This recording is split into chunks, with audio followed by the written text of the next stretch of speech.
This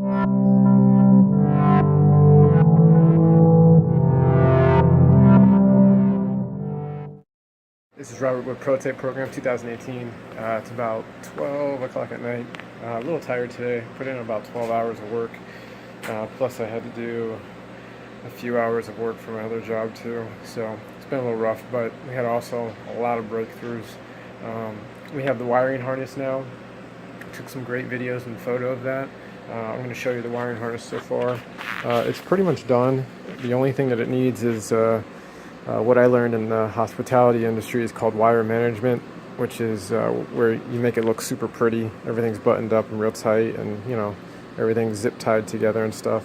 Like I mentioned before, we have these micro mounts that are going to be mounted all over the lower portion of the pod pack, and then everything will be organized real nice.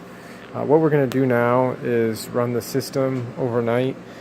My math says it should run for 20 hours before needing any sort of charge, and overall it looks like I'll probably only get about 5 or 6 hours of sleep, so I should be able to come back and this thing be still fully functioning.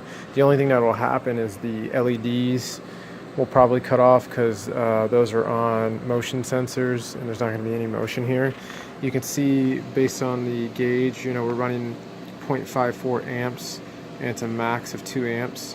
1 amp is about 1,000 microamp hours, so we're about half an amp, so about 500 microamp hours, and these are 10,000 microamp hour batteries, so that math comes out to roughly 20 hours.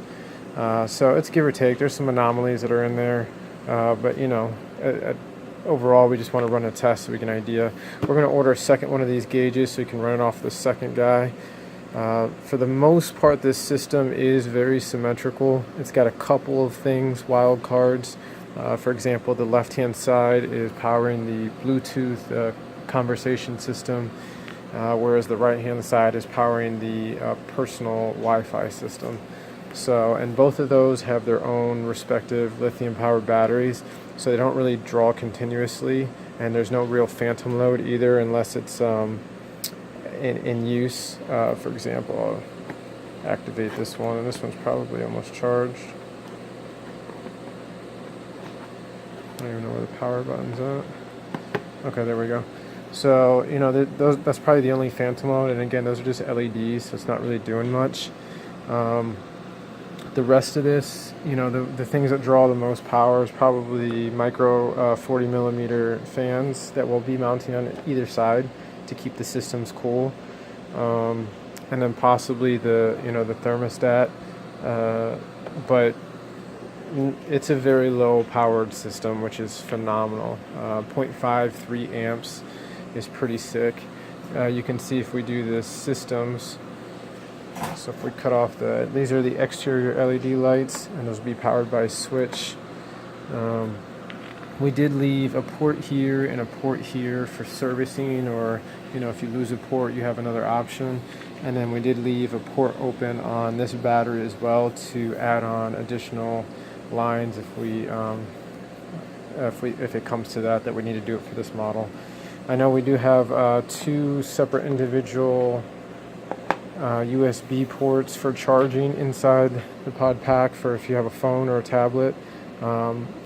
Eventually our goal to be mounted on top, you can see here is a Samsung, I think it's an S8 mounted, and the goal is to have a universal mount that's in there you can put your phone, and then to have it as wireless charging the second you put it onto the pod pack.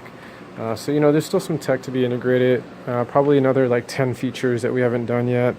And most importantly, the application platform, which hasn't been developed yet. It's been designed to an extent, but not developed. So we're looking really good.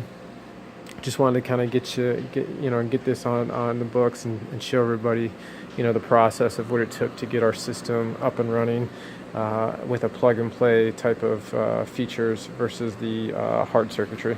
So with that being said, I'm going to bed. I got to work another 12 to 14 hours tomorrow. So you're out.